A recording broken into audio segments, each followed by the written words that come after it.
ಸೆಜ್ಜಿಲ್ ರುದ್ರ ನರ್ತನ ಅಂತಿಮ ಹೊಡೆತದ 7 ನಿಮಿಷಗಳು 15/2026 ಭಾನುವಾರದಂದು ಬೆಳಗಿನ ಜಾವ ನಡೆದ ಘಟನೆಯನ್ನು ಒಂದು ಬಾರಿ ಕಲ್ಪಿಸಿಕೊಳ್ಳಿ. ಭಾನುವಾರದ ಬೆಳಗಿನ ವೇಳೆಯಲ್ಲಿ ಮಧ್ಯಪೂರ್ವದ ಆಗಸ ಇದ್ದಕ್ಕಿದ್ದಂತೆ ಉದ್ವಿಗ್ನತೆಯಿಂದ ಕೆಂಪಾಗಿತ್ತು.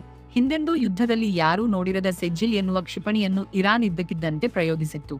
ಈ ಸೆಜ್ಜಿಲ್ ಕ್ಷಿಪಣಿಯನ್ನು ನರ್ತಿಸುವ ಕ್ಷಿಪಣಿ ಡ್ಯಾನ್ಸಿಂಗ್ ಮಿಸೈಲ್ ಎಂದು ಕರೆಯಲಾಗುತ್ತದೆ. ಯಾಕೆಂದರೆ ನುರಿತ ನೃತ್ಯಪಟು ಕುಶಲವಾಗಿ ನರ್ತಿಸುವ ರೀತಿಯಲ್ಲಿ ಈ ಕ್ಷಿಪಣಿಯು ಗಾಳಿಯಲ್ಲಿ ಬೇಕಾದಂತೆ ಬಾಗಿ ಬಳುಕಿ ಸಾಗುತ್ತದೆ. ಇದನ್ನು ಯಾವುದೇ ರೇಡಾರ್ಗೂ ಸುಲಭವಾಗಿ ಗುರುತಿಸಲು ಸಾಧ್ಯವಿಲ್ಲ. ಯಾವುದೇ ರಕ್ಷಣಾ ವ್ಯವಸ್ಥೆಗೂ ಇದನ್ನು ಸುಲಭವಾಗಿ ತಡೆಗಟ್ಟಲು ಸಾಧ್ಯವಿಲ್ಲ. ಈಗಾಗಲೇ ಜೋರಾಗಿ ಉರಿಯುತ್ತಿರುವ ಯುದ್ಧದ ಬೆಂಕಿಗೆ ಸೆಜ್ಜಿಲ್ ಕ್ಷಿಪಣಿ ಪ್ರಯೋಗ ಹೊಸದಾಗಿ ತುಪ್ಪ ಸುರಿದಂತಾಗಿದ್ದು, ಪರಿಸ್ಥಿತಿ ಈಗ ಇನ್ನಷ್ಟು ಅಪಾಯಕಾರಿಯಾಗಿ ಪರಿಣಮಿಸಿದೆ. ನಾವು ಈಗ ಸ್ವಲ್ಪ ಹಿಂದಕ್ಕೆ ತೆರಳಿ ಯುದ್ಧದ ಪರಿಸ್ಥಿತಿ ಹೇಗೆ ಸಾಗಿ ಬಂತು ಎನ್ನುವುದನ್ನು ಗಮನಿಸೋಣ.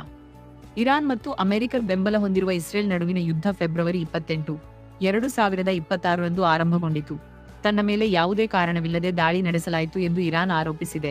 ಕೇವಲ 16 ದಿನಗಳ ಈ ಯುದ್ಧದ ಅವಧಿಯಲ್ಲಿ ಇರಾನ್ ಆಪರೇಷನ್ ಟ್ರೂ ಪ್ರಾಮಿಸ್ 4 ಎನ್ನುವ ಕಾರ್ಯಾಚರಣೆಯಲ್ಲಿ 54 ಅಲೆಯ ದಾಳಿಗಳನ್ನು ಇಸ್ರೇಲ್ ವಿರುದ್ಧ ಕೈಗೊಂಡಿದೆ. ಸೆಜ್ಜಿಲ್ ಕ್ಷಿಪಣಿಯನ್ನು ದಾಳಿಯ 54ನೇ ಅಲೆಯಲ್ಲಿ ಪ್ರಯೋಗಿಸಲಾಗಿದ್ದು, ಅದು ಟೆಲ್ ಅವೀವ್, ಬೀರ್ ಶೆರಾದಂತಹ ನಗರಗಳಲ್ಲಿನ ಇಸ್ರೇಲಿ ಗುಪ್ತಚರ ಮತ್ತು ಮಿಲಿಟರಿ ಕಮಾಂಡ್ ಕೇಂದ್ರದ ಕಟ್ಟಡಗಳನ್ನು ಗುರಿಯಾಗಿಸಿಕೊಂಡಿತ್ತು. ಈ ಕ್ಷಿಪಣಿ ದಾಳಿಯಲ್ಲಿ ಕಟ್ಟಡಗಳಿಗೆ ಹಾನಿಯಾಗಿದ್ದು, ವಾಹನಗಳು ಧ್ವಂಸಗೊಂಡಿದ್ದವು. ಓರ್ವ ಅಮೆರಿಕನ್ ಅಧಿಕಾರಿಯ ಮನೆಯ ಬಳಿ ಅವಶೇಷಗಳು ಪತನಗೊಂಡು ಇದರಲ್ಲಿ ಕನಿಷ್ಠ 3 ಗಾಯಗೊಂಡರು. ಉಭಯ ಪಕ್ಷಗಳು ಈಗ ಪರಸ್ಪರರ ವಿರುದ್ಧ ಆರೋಪ ಹೊರಿಸುತ್ತಿವೆ. ಆದರೆ ಈ ಆರೋಪ ಪ್ರತ್ಯಾರೋಪ, ದಾಳಿ ಪ್ರತಿದಾಳಿಗಳಲ್ಲಿ ಅಮಾಯಕ ಜನರು ಸಿಲುಕಿ ನರಳುತ್ತಿರುವುದು ಮಾತ್ರ ನೈಜ ವಿಪರ್ಯಾಸ. ಈಗ ನಿಜಕ್ಕೂ ಸೆಜ್ಜಿಲ್ ಕ್ಷಿಪಣಿ ಎಂದರೇನು? ಇದನ್ನು ಒಂದು ದೈತ್ಯ ಮನೆಯಲ್ಲೇ ಅಪಾರ ತಾಳ್ಮೆ ಮತ್ತು ಬುದ್ಧಿವಂತಿಕೆಯಿಂದ ನಿರ್ಮಿಸಿರುವ ರಾಕೆಟ್ ಎಂದುಕೊಳ್ಳಿ. ಇರಾನ್ ಕ್ಷಿಪಣಿಯನ್ನು 1900 ದಶಕದ ಕೊನೆಯ ಭಾಗದಲ್ಲಿ ಅಭಿವೃದ್ಧಿಪಡಿಸಿ ಮೊದಲ ಬಾರಿಗೆ 2008ರಲ್ಲಿ ಪರೀಕ್ಷೆಗೆ ಒಳಪಡಿಸಿತು. ಅಂದಿನಿಂದ ಇರಾನ್ ಮೌನವಾಗಿಯೇ ಈ ಕ್ಷಿಪಣಿಯನ್ನು ನಿರಂತರವಾಗಿ ಅಭಿವೃದ್ಧಿಪಡಿಸುತ್ತಲೇ ಬಂದಿದೆ. ಸೆಜ್ಜಿಲ್ ಒಂದು 18 ಮೀಟರ್ ಎತ್ತರದ ಕ್ಷಿಪಣಿಯಾಗಿದ್ದು, 4 ಮಹಡಿಗಳ ಕಟ್ಟಡಕ್ಕಿಂತಲೂ ಎತ್ತರವಾಗಿದೆ. ಇದು 23,000 ಕೆಜಿಗೂ ಹೆಚ್ಚಿನ ತೂಕ ಹೊಂದಿದ್ದು, 700 ಕೆಜಿಗೂ ಹೆಚ್ಚಿನ ಸಿಡಿತಲೆಗಳನ್ನು ಹೊತ್ತು 2,000 ಕಿಲೋಮೀಟರ್ಗೂ ಹೆಚ್ಚು ದೂರ ಸಾಗಬಲ್ಲದು. ಇದು ಟೆಹರಾನಿನಿಂದ ಕೆಲವೇ ನಿಮಿಷಗಳಲ್ಲಿ ಟೆಲ್ ಅವೀವ್ ತಲುಪಬಲ್ಲದು. ಅಂದರೆ ಒಂದು ಕಪ್ ಚಹಾ ಮಾಡಿಕೊಂಡು ಅದನ್ನು ಕುಡಿಯುವುದಕ್ಕಿಂತಲೂ ಕಡಿಮೆ ಸಮಯದಲ್ಲಿ ಸೆಜ್ಜಿಲ್ ಕ್ಷಿಪಣಿ ತನ್ನ ಗುರಿಯನ್ನು ತಲುಪಬಲ್ಲದು. ಇದನ್ನು ನಿಜಕ್ಕೂ ಆಘಾತಕಾರಿಯಾಗಿಸುವ ವಿಚಾರವೆಂದರೆ ಇದರ ಘನ ಇಂಧನ ಕಾರ್ಯಾಚರಣೆ. ಇದರಿಂದಾಗಿ ಕ್ಷಿಪಣಿಯನ್ನು ಸಜ್ಜುಗೊಳಿಸಿ ಉಡಾವಣೆಗೊಳಿಸಲು ಹಿಂದಿನ ಕ್ಷಿಪಣಿಗಳಂತೆ ಗಂಟೆಗಟ್ಟಲೆ ಸಮಯ ಬೇಕಾಗುವುದಿಲ್ಲ. ಇದನ್ನು ಕೆಲವೇ ನಿಮಿಷಗಳಲ್ಲಿ ಸಜ್ಜುಗೊಳಿಸಿ ಉಡಾಯಿಸಬಹುದಾಗಿದ್ದು, ಶತ್ರುಗಳಿಗೆ ಬಹುತೇಕ ಸಿದ್ಧತೆಗೆ ಶೂನ್ಯ ಸಮಯವನ್ನು ಒದಗಿಸುತ್ತದೆ.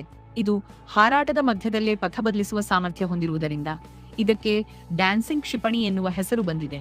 ಇಸ್ರೇಲಿನ ಐರನ್ ಡೋಮ್ ಸೇರಿದಂತೆ ಬಹುತೇಕ ರಕ್ಷಣಾ ವ್ಯವಸ್ಥೆಗಳು ಒಂದು ಕ್ಷಿಪಣಿ ಎಲ್ಲಿಗೆ ಸಾಗುತ್ತಿದೆ ಎನ್ನುವುದನ್ನು ಊಹಿಸಿ ಅದನ್ನು ಹೊಡೆದುರುಳಿಸುವ ರೀತಿಯಲ್ಲಿ ವಿನ್ಯಾಸಗೊಂಡಿವೆ. ಆದರೆ ಯಾವಾಗ ಕ್ಷಿಪಣಿ ತಡವಾಗಿ ಸ್ವಿಂಗ್ ಆಗುವ ಕ್ರಿಕೆಟ್ ಚೆಂಡಿನಂತೆ ಇದ್ದಕ್ಕಿದ್ದಂತೆ ತನ್ನ ಪಥ ಬದಲಾಯಿಸುತ್ತದೋ ಆಗ ರಕ್ಷಣಾ ವ್ಯವಸ್ಥೆಗಳು ಗೊಂದಲಕ್ಕೆ ಒಳಗಾಗುತ್ತವೆ. ಇದರೊಡನೆ ಕ್ಷಿಪಣಿ ಹೆಚ್ಚುವರಿ ಆಂಟಿ ರೇಡಾರ್ ಕೋಟಿಂಗ್ ಹೊಂದಿದ್ದು, ಇದು ಕ್ಷಿಪಣಿಯನ್ನು ಬಹುತೇಕ ಸೆನ್ಸರ್ಗಳ ಕಣ್ಣಿಗೆ ಬೀಳದಂತೆ ಮಾಡುತ್ತದೆ.